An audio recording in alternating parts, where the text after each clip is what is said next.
Watch this story in full. Subscribe, comment and like my channel, Green Mythology, for mythology and history. Gateway 2, the captivating worlds of ancient myth. Now watch the story in full please. The Siren's Deadly Song, a tale of salt, spray, and sweet demise. The air hung heavy with the scent of salt and the promise of distant lands. Aboard the sturdy merchant vessel, the Sea Serpent, men toiled under the watchful eye of Captain Lyra, a woman whose face was as weathered and strong as the oak of her ship. They were days into their journey across a sea known for its caprice, but the winds had been fair, and spirits were high. Talk amongst the crew was of home, of loved ones, and the coin they would earn. But as the sun dipped below the horizon, painting the sky in hues of fire and amethyst, a new sound drifted across the waves. At first, it was a whisper, a melody so faint it could be mistaken for the wind sighing through the rigging. Yet, it held a captivating sweetness, a delicate thread of sound that snagged the attention of each sailor. Captain Lyra, her hand resting on the helm, felt a prickle of unease. She had heard tales, whispered in hushed tones in smoky taverns along the coast, tales of voices that could steal a man's will, of islands where ships met their end on jagged rocks, drawn in by an unseen force. The Sirens. The melody grew stronger, weaving itself into the very fabric of the air. It was no longer just sweet, it was intoxicating, filled with promises that spoke directly to the deepest longings of the heart. To young Finn, barely more than a boy on his first voyage, it sang of a love he had never known, a tender embrace waiting on a sun-drenched shore. To the grizzled first mate, Silas, it crooned of forgotten glories, of battles won and treasures unearthed. To others, it offered perfect peace, release from the hardships of the sea, or knowledge that would unlock the mysteries of the cosmos. The sailors began to stir, their movements becoming slow and trance-like. Their eyes glazed over, fixed on a point somewhere beyond the mow. The rhythmic creak of the ship and the slap of waves against the hull faded into insignificance against the rising tide of the Siren's song. Hold fast. Lyra's voice was sharp, cutting through the enchantment, but it seemed to barely register with her crew.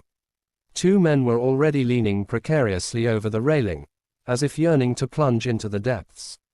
The Sea Serpent, no longer guided by the hands that knew her so well, began to drift.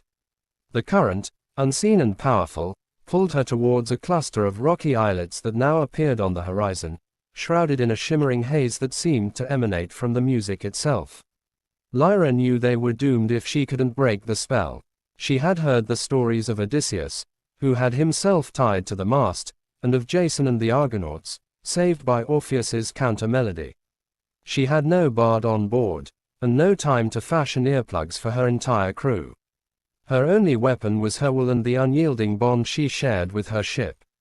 With a surge of desperation, she lashed herself to the helm, the ropes biting into her hands. She squeezed her eyes shut, trying to block out the sight of the beckoning islands and the entranced faces of her crew. She focused on the familiar feel of the worn wood beneath her fingers, the sway of the deck, the bite of the wind on her face. She thought of the life waiting for her on shore, the bustling port, the taste of fresh bread, the warmth of a hearth.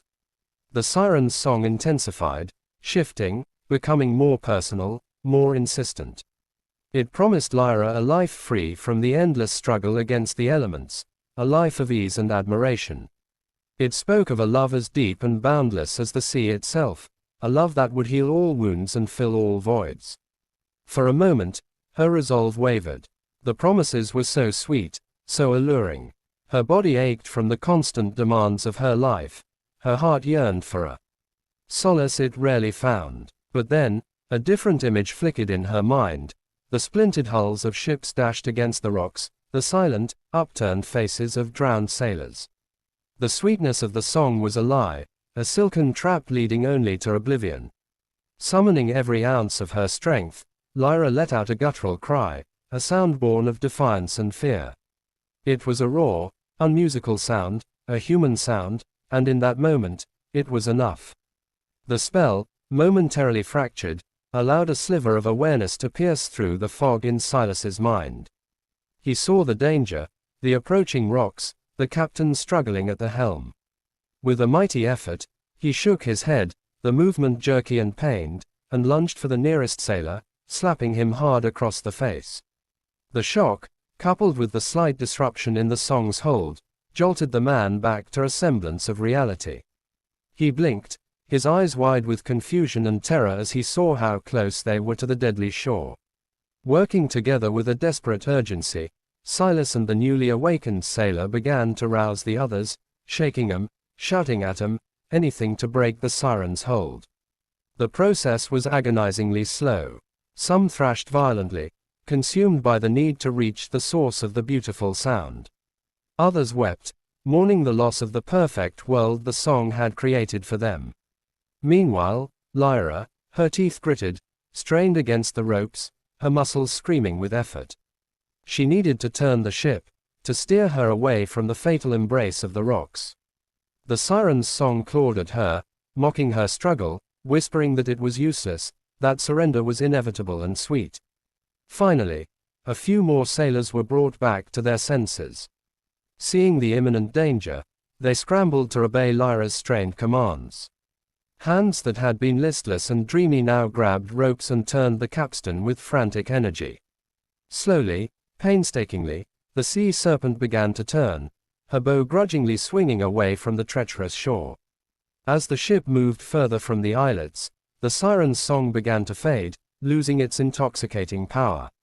The air grew cooler, the shimmering haze dissipated, revealing the stark reality of the jagged rocks and the white-foamed waves crashing against them, a grim testament to the fate of those who had succumbed. The sailors, now fully awake, collapsed onto the deck, trembling and pale. The memory of the song lingered, a haunting echo in their minds, a tantalizing whisper of desires laid bare.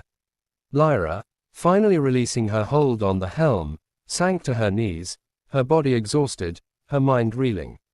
They had escaped, but the encounter had left its mark. The sea, usually a source of comfort and challenge, now held a new, terrifying mystery. They sailed on in silence for a long time, the only sounds the wind and the waves. The vibrant sunset had faded, replaced by the cold, indifferent stare of the stars. Each sailor was left to grapple with the seductive power of the song they had heard, the perfect promises that had almost led them to their doom. The siren's deadly song was a reminder that the greatest dangers often came not from fanged beasts or stormy seas, but from the whispers that preyed on the hidden desires and unacknowledged yearnings within the human heart. And as the sea serpent sailed further into the night, the crew knew that while they had escaped the siren's island, the echo of their irresistible melody would forever linger in the chambers of their souls.